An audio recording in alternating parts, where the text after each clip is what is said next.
যিটো ২ নং ৰাজ্যিক ঘাইপথ আজি এই ঘাইপথটোৰ কৰাৰকুম বেকি ব্ৰিজৰ কাষত আচলতে এটা সেলফি জোনত পৰিণত হৈছে। খৰালি কালত এই পথছোৱা চাবলৈ কোনো এজন নেতা নাহে, কোনো এজন জিলা প্ৰশাসন নাহে, কোনেও নাহে। আজি ৩টা বছৰ ধৰি এই গৰাখহনীয়াই তাণ্ডৱ চলাই আছে। আজি প্ৰথম অৱস্থাত পৰাই যদি এই অঞ্চলৰ বা স্থানীয় বিধায়কৰ পৰা আৰম্ভ কৰি MP বা জিলা প্ৰশাসন বা অসম চৰকাৰ যদি গুৰুত্ব দিলেহেঁতেন আজিৰ এই দিন আমি দেখিবলৈ নালাগিলেহেঁতেন। ধিক্কাৰ জনাইছোঁ অসম চৰকাৰক, ধিক্কাৰ জনাইছোঁ জলসম্পদ মন্ত্ৰী পীযুষ হাজৰিকাক, ধিক্কাৰ জনাইছোঁ জিলা প্ৰশাসনক, ধিক্কাৰ জনাইছোঁ স্থানীয় বিধায়ক, স্থানীয় MPক। আজি আপোনালোকৰ গাফিলতিৰ কাৰণে, আপোনালোকৰ দুৰ্বলতাৰ কাৰণে আজি এই নামনি অসমৰ অত্যন্ত গুৰুত্বপূৰ্ণ পথছোৱা আজি নিশ্চিন্ন হোৱাৰ পথত। আমি নুইকে ক'ব নোৱাৰোঁ দিনে নিশাই প্ৰশাসনে কাম চলাই আছে ঠিকেই, কিন্তু আমি এতিয়াও আশ্বস্ত হ'ব পৰা নাই এইখন ৰাস্তা জীয়াই থাকিবনে নাই নে এইখন ৰাস্তা মৃত্যুমুখত পৰিব, আমি কিন্তু এতিয়াও থিৰাংকে ক'ব পৰা নাই।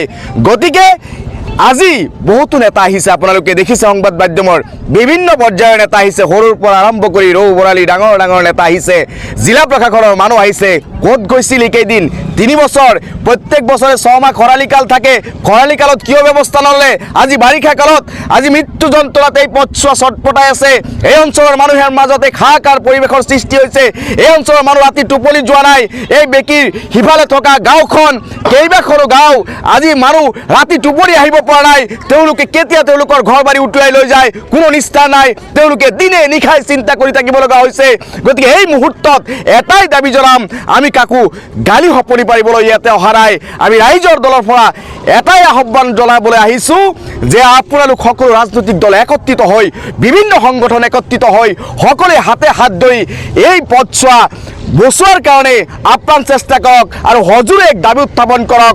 অসম চৰকাৰ আৰু ভাৰত চৰকাৰ যাতে বাধ্য হৈ এই 2 নং অভয়পুৰী আৰু গুৱাহাটী সংযোগী ভায়া বৰপেটা যি পথ, এই ৰাজ্যিক পথটো যাতে জীয়াই তুলিব পাৰোঁ, এই ৰাজ্যিক পথটো যাতে বিচ্ছিন্ন নহয়, এই ৰাজ্যিক পথটো যাতে পুনৰ ঠন ধৰি উঠে, আকৌ যাতে চলাচল আমি কৰিব পাৰোঁ।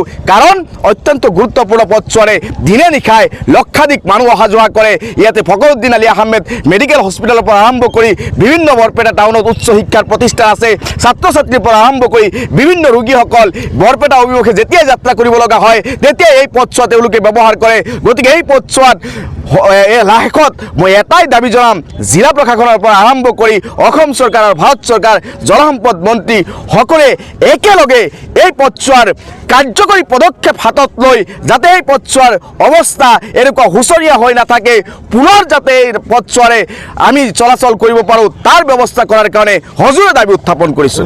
আচলতে টোপনিতে ব্যস্ত থাকিলে না নাজানো, জিলা প্ৰশাসনৰ বৰমূৰীয়াসকলে 6 মাহ টোপনি থাকি বাৰিষা কালতহে তেওঁলোক জাগ্ৰত হয়। তাৰ এটা অন্যতম কাৰণ আমি চিন্তা চৰ্চা কৰি উদ্ভাৱন কৰিছোঁ। ইয়াত মন্ত্ৰী জড়িত আছে। আমাৰ যি ৰাজ্যিক অভিভাৱক মন্ত্ৰী বৰপেটা জিলাৰ ৰঞ্জিত দাস ডাঙৰীয়া এসময়ৰ, সেই মন্ত্ৰীগৰাকীৰ পুষ্যপুত্ৰ সদৃশ কেইজনমান ঠিকাদাৰৰ হতুৱাই বাৰিষা কালত তেওঁক ঠিকা আবণ্টন দি বাৰিষা কালত কাম কৰিলে তেওঁলোকে 5টা জিও বেগ ইউজ কৰি তেওঁলোকে 500 জিও বেগ বিল বনাই ছাবমিট কৰি জিলা প্ৰশাসনৰ ফালৰ পৰা বা চৰকাৰী পুঁজিৰ তেওঁলোকে সৰকাব পাৰে। গতিকে ইয়াত মন্ত্ৰী জড়িত হৈ আছে, ৰঞ্জিত দাস ডাঙৰীয়া জড়িত হৈ আছে, প্ৰত্যক্ষভাৱে নহ'লেও পৰোক্ষভাৱে জড়িত আছে। তাৰ আত্মীয়ক দি ইয়াতে ঠিকা কৰাই আছে। ক'ত গৈছিল? ইয়াতে অইন এটা ঠিকাদাৰে কাম কৰা বুলি আমি জানিছিলোঁ গোপন সূত্ৰে। সেই ঠিকাদাৰক নস্যাৎ কৰি তেওঁক ইয়াৰ পৰা আঁতৰাই দি ৰঞ্জিত দাসে হস্তক্ষেপ কৰি জোৰ জুলুম কৰি তেখেতৰ আত্মীয়ৰ হতুৱাই এই ঠিকা চলাই আছে আৰু তেখেতে কমিশ্যন লৈ ইয়াতে আচলতে কমিশ্যনৰ অংকৰ কাৰণে আমি ৰাইজে দুৰ্ভোগ ভুগিব লগা হৈছে। গতিকে ৰঞ্জিত দাস ডাঙৰীয়াকে সকিয়নি দিছোঁ, আপুনি মানুহৰ জীৱনক লৈ নীলা খেলা নকৰিব। ইয়াত আমাৰ বিভিন্ন অঞ্চলৰ এই নামনি অসমৰ বা এই অভয়পুৰীৰ পৰা আৰম্ভ কৰি কলগাছিয়া বৃহত্তৰ অঞ্চলৰ মানুহৰ জীৱন জীৱিকা নিৰ্ভৰ কৰে। সেই মানুহৰ জীৱন জীৱিকাক লৈ আপুনি বহুত হেতালি কৰিলে অনাগত ভৱিষ্যতে আপোনাক সকিয়াই দিছোঁ, এনেকুৱা ভণ্ডামী ৰাজনীতি আপুনি নকৰিব, অন্যথা কিন্তু আপোনাক অসমৰ ৰাজনীতিৰ পৰা নিষেধ কৰি দিবলৈ আমি ৰাইজৰ দল আৰু অসমৰ ৰাইজে আমি কুণ্ঠাবোধ নকৰোঁ।